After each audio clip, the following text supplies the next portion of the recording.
5, 4, 3, 2, 1, 0.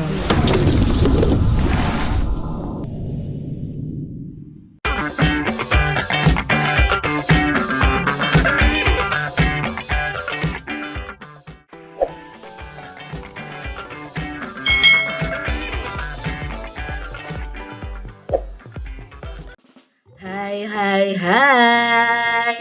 Selamat datang di channel YouTube Kak Citra. Apa kabar adik-adik semuanya? Kak Citra berharap kalian dalam keadaan yang baik, sehat, dan siap untuk belajar ya. Hari ini kita akan belajar bersama-sama untuk mata pelajaran tematik kelas 4. Kita belajar di tema 6, cita-citaku, subtema 3, giat berusaha meraih cita-cita, pembelajaran yang keempat. Mari adik-adik kita belajar dengan penuh semangat ya. Jika cita-cita dapat disamakan dengan sebuah impian yang ingin diraih, apakah impian besarmu?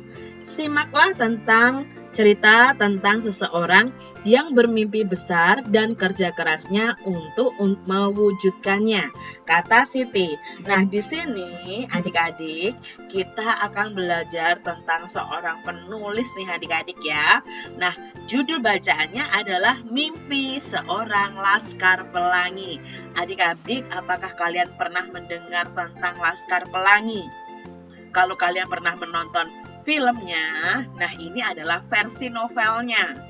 Nah, jadi film itu diangkat dari novel karya Andrea Hirata. Nah, siapa itu Andrea Hirata? Andrea Hirata adalah seorang penulis novel Indonesia. Novelnya yang terkenal itu berjudul Laskar Pelangi. Karyanya tiba-tiba menjadi pembicaraan di mana-mana, terlebih di dunia sastra.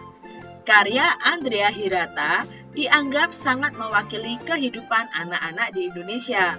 Apalagi novel ini diangkat dari kisah nyata sang penulis. Nah, ini adalah buku karya dari Andrea Hirata ya. Salah satunya adalah buku Laskar Pelangi. Di sini ada quotes ya, lalu ada kata-kata mutiara dari Andrea Hirata. Bermimpilah dalam hidup, jangan hidup dalam mimpi, seperti itu. Kita lanjutkan adik-adik. Nah, sewaktu kecil Andrea ini menimba ilmu di sebuah sekolah yang kondisi bangunannya sangat mengenaskan. Bahkan bangunan ini hampir roboh. Kondisi sekolah yang bernama SD Muhammadiyah tersebut memang cukup memprihatinkan. Sebagai anak dari pegawai rendahan PN atau perusahaan negara atau perusahaan negara timah di Belitung, ia terpaksa bersekolah di sekolah yang bentuknya lebih mirip sebagai kandang hewan ternak adik-adik. Kalau sekolah sekarang bagus-bagus ya. Nah, ini Andrea ini dulu sekolahnya di sekolah yang hampir rubuh, hampir roboh sekolahnya. Itu sebenarnya mirip dengan kandang hewan, bukan mirip dengan sekolah. Tapi kendati harus menimba ilmu di bangunan yang tak nyaman, Andrea tetap memiliki motivasi yang besar untuk belajar. Di sekolah itu pula ia bertemu dengan sahabat-sahabatnya yang dijuluki dengan sebutan Laskar Pelangi. Di SD Muhammadiyah, Andrea bertemu dengan seorang guru bernama NA atau Nyi Ayu Muslimah. Kegigihan Bu Muslimah untuk mengajar siswa yang hanya berjumlah tak lebih dari 11 orang itu ternyata sangat berarti bagi kehidupannya. Berkat Bu Muslimah, Andrea mendapatkan dorongan yang membuatnya mampu menempuh jarak 30 km loh adik-adik dari rumah menuju ke sekolahnya untuk menimba ilmu. Bu Muslimah juga yang memacunya untuk mengejar cita-citanya bersekolah di negeri seberang seperti Perancis. Sebuah mimpi dan cita-cita yang sangat mustahil kala itu. Jadi di sini Andrea itu punya mimpi atau cita-cita ingin belajar di negeri seberang, yaitu di negara Perancis. Padahal dengan kondisi seperti ini ya, dari orang tuanya yang pegawai rendahan perusahaan timah negara, lalu dari sekolahnya yang ya sekolah yang tidak bagus ya adik-adik ya waktu itu. Nah itu tapi si Andrea ini memiliki cita-cita yang tinggi dan dia berusaha untuk meraihnya. Nah adik-adik, apa itu cita-cita dari Andrea Hirata? Nah cita-citanya adalah ingin bersekolah di Perancis. Halangan apa yang dihadapi oleh Andrea Hirata untuk mencapai cita-cita ini? Halangannya yang pertama adalah menimba ilmu di sekolah yang hampir ya adik-adik ya, hampir roboh. Lalu ia seorang anak pegawai rendahan. Jarak dari rumah hingga ke sekolahnya itu 30 km. Itu sebenarnya halangan yang dihadapi. Namun, si Andrea Hirata ini tidak menyerah adik-adik. Sikap yang dimiliki oleh si Andrea Hirata ini adalah tidak mudah menyerah. Dia gigih, dia rajin belajar. Mau menempuh jarak 30 km untuk sekolah, itu kan gigih adik-adik. Dia tidak menyerah dan mau belajar. Lalu usaha yang dilakukannya adalah dia memiliki motivasi yang besar untuk sekolah. Mau menempuh jarak 30 km untuk menimba ilmu dan mengejar mimpi serta cita-citanya yang sangat mustahil waktu itu. Hingga akhirnya dia sekarang menjadi penulis novel yang terkenal di Indonesia. Kesimpulan terhadap usaha Andrea Hirata untuk meraih cita-citanya adalah sebuah cita-cita itu dapat diraih dengan kerja keras dan dengan dukungan orang-orang di sekitar kita. Jadi raihlah cita-citamu dan minta dukungan keluargamu untuk kalian bisa meraih cita-cita kalian. Andrea Hirata telah membuktikan kekuatan mimpinya. Ia pun memiliki beberapa orang di sekelilingnya yang sangat mendukung usahanya untuk mencapai mimpinya. Meskipun ia miskin, bahkan tinggal di daerah yang terpencil, mimpinya telah membawanya kepada prestasi yang luar biasa. Nah, adik-adik, di sini sebenarnya ada lagu dari Laskar Pelangi nih, karya Niji ya.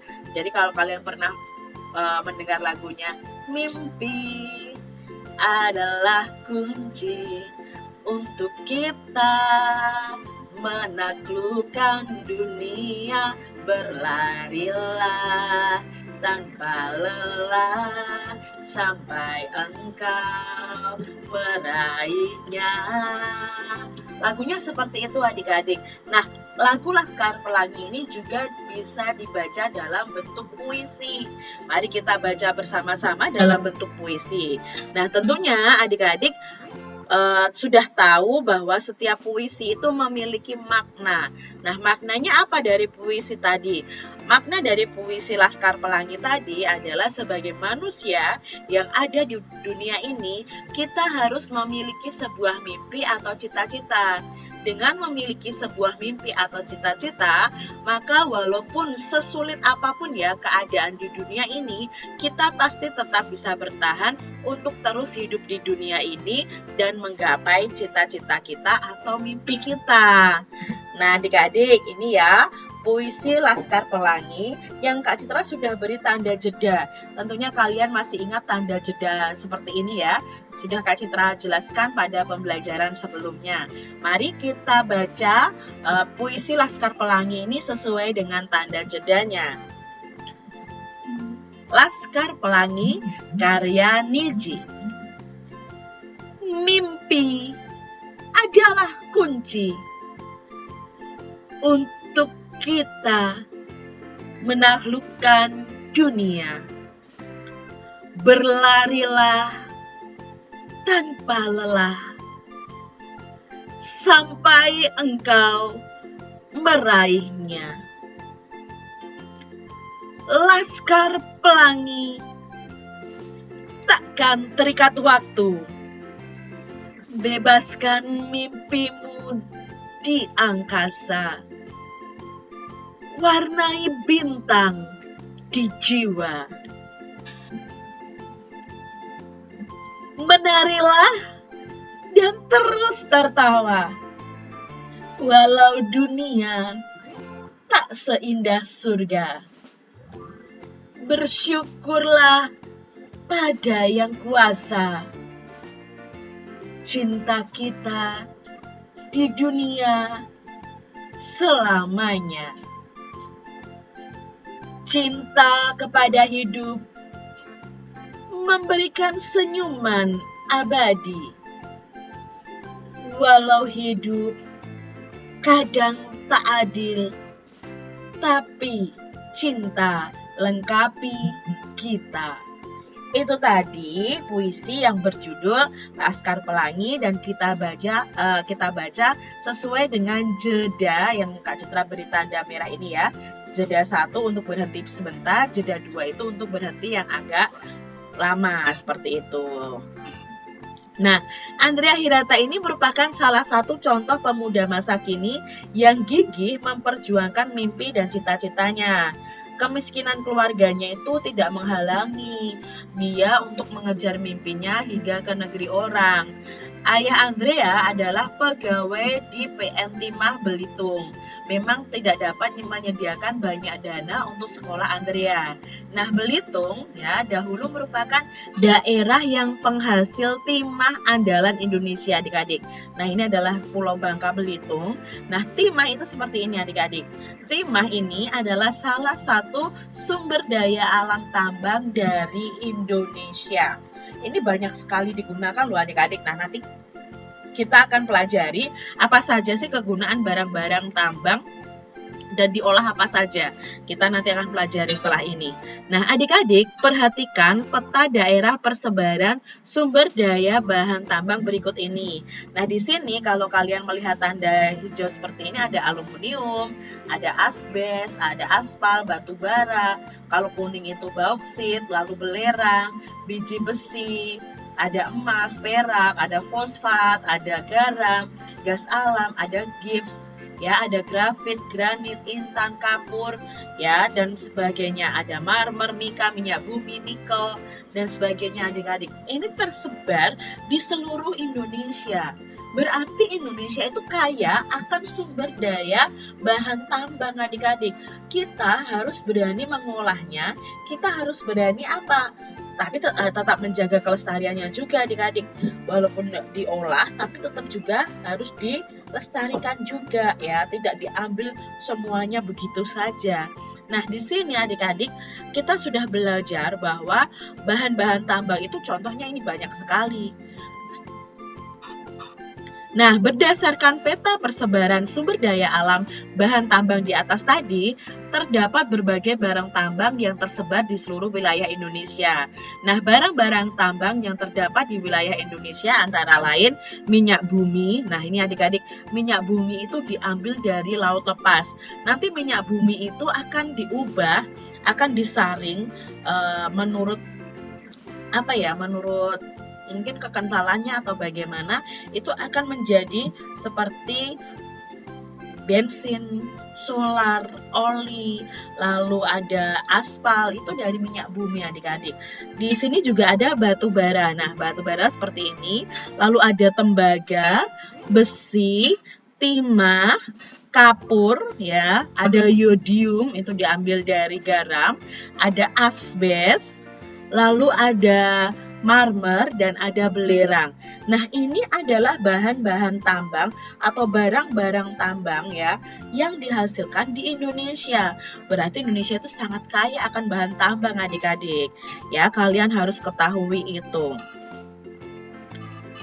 Barang tambang sangat diperlukan untuk memenuhi kebutuhan industri. Ada banyak manfaat dari barang tambang, adik-adik. Kalian bisa mencari informasi tentang manfaat sumber daya alam tambang itu dengan melengkapi tabel berikut ini. Nah, di sini Kak Citra sudah punya tabelnya. Contohnya minyak bumi. Nah, minyak bumi itu manfaatnya apa? Sebagai bahan bakar, ya. Tadi Kak Citra sudah jelaskan ya. Bisa bensin, ya, pertamax, pertalite, lalu aspal itu juga dari minyak bumi ini. Sumber gas cair sebagai manfaatnya untuk bahan industri kimia, sumber produksi polimer atau plastik, dan produksi bahan serat. Lalu batu bara itu manfaatnya apa? Pembangkit listrik tenaga uap loh batu bara ini. Lalu pembangkit listrik tenaga gas sebagai industri metalurgi atau industri baja, sebagai bahan bakar rumah tangga juga, dan bahan industri kimia.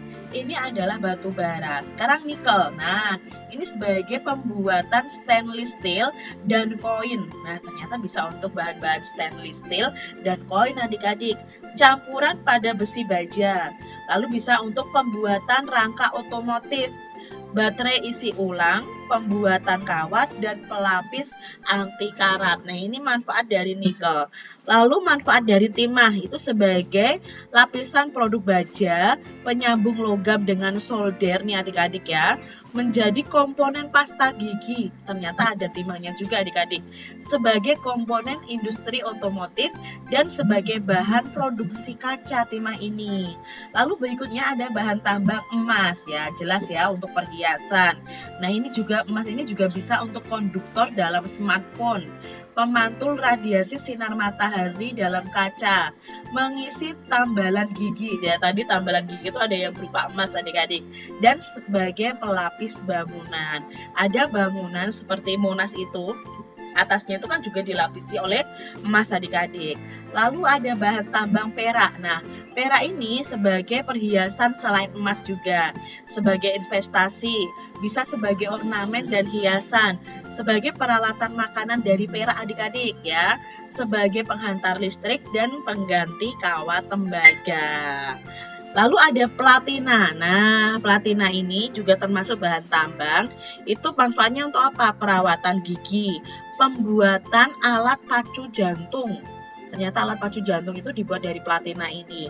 Lalu treatment patah tulang. Nah, biasanya orang patah tulang itu disambung dengan platina ini adik-adik. Platina ini bentuknya seperti besi, tapi itu bukan besi, tapi dari platina. Lalu mencegah pertumbuhan sel kanker dan sebagai katalis utama dari logam mulia. Sedangkan tembaga, nah ini sebagai bahan kria, bahan elektronik, bahan alat kesehatan, bahan konstruksi, dan bahan alat transportasi. Lalu ada bahan tambang besi. Nah, besi ini banyak ya digunakan untuk peralatan rumah tangga, konstruksi bangunan, mesin berat, lalu dijadikan pagar dan kawat pembatas, menjadi bahan perkakas pertukangan. Itu banyak sekali besi kita jumpai. Lalu ada bauksit. Nah, bauksit ini bahan utama pembuatan wajan loh adik-adik, pembuatan lapisan luar panci.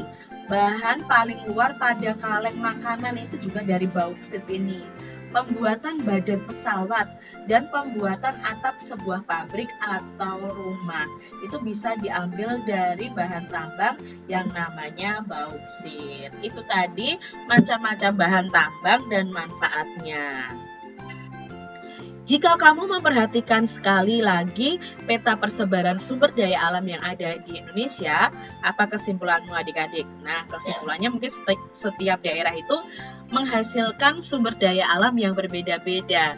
Akan tetapi, sebagai bagian dari Negara Kesatuan Republik Indonesia, semua sumber daya alam itu dikelola negara untuk kemakmuran rakyatnya. Keragaman sumber daya alam di berbagai daerah tersebut akan memperkuat rasa saling membutuhkan antara satu daerah dengan daerah yang lain. Tidak hanya keragaman sumber daya alam, keragaman kegiatan keagamaan di Indonesia juga menjadikan Indonesia itu sebagai negara yang unik. Nah, sebagai negara yang unik, keragaman itu justru meningkatkan kerukunan antar umat beragama. Nah, perhatikan adik-adik beberapa kegiatan keagamaan yang ada di Indonesia kalian. Kamu dapat dengan mudah mengetahuinya dari kalender-kalender yang ada, ya, menandai kegiatan hari raya keagamaan sebagai hari libur nasional. Nah, kita akan belajar 6 perayaan keagamaan dari 6 agama besar di Indonesia. Nah, di sini yang pertama ada agama Islam ya. Nah, agama Islam itu hari rayanya ada Idul Fitri ya. Tujuan perayaannya apa? Oh, tujuan perayaannya itu perayaan berakhirnya ibadah puasa bulan Ramadan, itu Idul Fitri. Lalu ada Idul Adha. Nah, Idul Adha itu peringatan peristiwa ketika Nabi Ibrahim bersedia mengorbankan putranya untuk Allah ya. Lalu ada Maulid Nabi Muhammad, itu peringatan hari kelahiran Nabi Muhammad. Lalu ada Isra Mi'raj ya, itu peringatan perjalanan spiritual Nabi Muhammad dalam waktu 1 malam saja. Nah, lalu ada kegiatan keagamaan Nazulul Quran, itu peringatan turunnya Al-Quran. Itu untuk agama Islam. Nah, sekarang untuk agama Katolik ada perayaan Natal ya, memperingati hari kelahiran Yesus. Lalu Epifani, memperingati peristiwa yang terjadi setelah kelahiran Yesus. Ada Rabu Abu. Rabu Abu itu masa puasa dan berpantang bagi umat Katolik menjelang Jumat Agung. Lalu ada Minggu Palem. Minggu Palem itu memperingati kedatangan Yesus ke Yerusalem sebelum disalibkan. Dan ada Jumat Agung. Nah, Jumat Agung ini memperingati peristiwa penyaliban Yesus. Lalu untuk Protestan sendiri, Kristen Protestan ya adik-adik ya, itu hampir sama dengan Katolik. Hari Raya Paskah itu perayaan Yesus berhasil bangkit dari maut. Lalu ada Hari Raya Pentakosta, itu perayaan atas pencurahan rahmat Tuhan dalam kehidupan mereka berupa turunnya Roh Kudus. Lalu ada Hari Raya perayaan mengenang Jumat Agung ya, mengenang wafat dan kebangkitan Yesus Kristus atau 3 hari suci. Lalu kenaikan Yesus Kristus, yaitu peringatan kenaikan Yesus ke surga. Lalu ada Hari Raya Natal juga, itu memperingati hari kelahiran Yesus Kristus. Nah, untuk Hindu, agama Hindu nih adik-adik, ada perayaan Saraswati. Nah, pada hari Saraswati dilakukan pemujaan pada Dewi Saraswati sebagai Dewi ilmu pengetahuan dan seni. Lalu untuk hari raya berikutnya ada Nyepi juga. Hari Nyepi ini hari penyucian dewa-dewa yang berada di pusat samudra yang membawa intisari amerta air hidup. Nah, biasanya kalau hari raya Nyepi ini semua penganutnya itu berada di dalam rumah adik-adik, menyepi di dalam rumah ya. Mereka menyepi, tidak keluar rumah ya. Mereka seperti bermediasi seperti itu, meditasi, mereka merenungkan kehidupan mereka. Itu hari raya Nyepi. Nah, biasanya kalau di Bali hari raya Nyepi ini semua tempat wisata di Bali itu tutup dan sepi sekali, tidak ada orang. Bahkan bandara internasional pun, Bandara Ngurah Rai pun ditutup pada hari Nyepi ini. Lalu ada Galungan. Nah, itu peringatan hari kemenangan Dharma ya, melawan Dharma itu kebenaran, melawan adharma atau kejahatan. Lalu ada di agama Hindu itu Kuningan. Nah, hari raya Kuningan ini merupakan hari resepsi bagi hari Galungan. Jadi lanjutan dari hari Galungan ya. Lalu ada Depawali. Nah, festival ini melambangkan kemenangan baik atas buruk ya, kemenangan baik atas buruk, dan lampu dinyalakan sebagai tanda perayaan serta harapan umat manusia. Ini tadi nama hari raya umat agama Hindu dan tujuan perayaannya. Sekarang untuk umat agama Buddha ada Waisak. Nah, Waisak ini peringatan kelahiran Pangeran Siddhartha, penerangan sempurna menjadi Buddha, dan wafatnya Buddha Gautama. Lalu ada Magha Puja ya. Ini Kak Citra kurang tahu membacanya betul atau tidak, mengenang peristiwa ketika Sang Buddha bertemu dengan 1250 murid pertamanya. Lalu ada Asada Puja, itu memperingati penyampaian khotbah pertama Sang Buddha Gautama. Lalu ada kegiatan Katina. Nah, Katina itu waktu bagi para umat awam untuk berdirma atau berdana kepada para biksu. Lalu Ulambana ya, hari di mana semua anak-anak itu mempraktekkan rasa hormat dan kasih sayangnya kepada orang tuanya. Nah, di sini yang menjadi hari raya nasional umat agama Buddha itu Waisak adik-adik. Lalu Konghucu nih adik-adik, ada tahun baru Imlek. Tahun baru Imlek itu ada tujuannya adalah perayaan pergantian tahun Imlek. Tahun Imlek itu tahun berdasarkan penanggalan Cina kalau tidak salah. Lalu ada Cap Gomeh, itu perayaan 2 minggu setelah tahun baru Imlek. Ada Cheng Beng, nah itu ziarah kubur dari warga keturunan Tionghoa. Ada Pehcun, Pehcun itu satu bentuk peringatan dan penghormatan kepada nenek moyang mereka. Lalu ada sembahyang Tiongqiu. Nah, itu festival bulan atau festival kue bulan merupakan hari raya panen. Itu tadi nama hari raya keagamaan umat Konghucu. Demikian tadi adik-adik pembahasan kita di tema 6, subtema 3 pembelajaran yang keempat. Semoga video pembelajaran ini bermanfaat untuk adik-adik semuanya. Dan sampai jumpa lagi di video pembelajaran Kak Citra selanjutnya. Tuhan memberkati.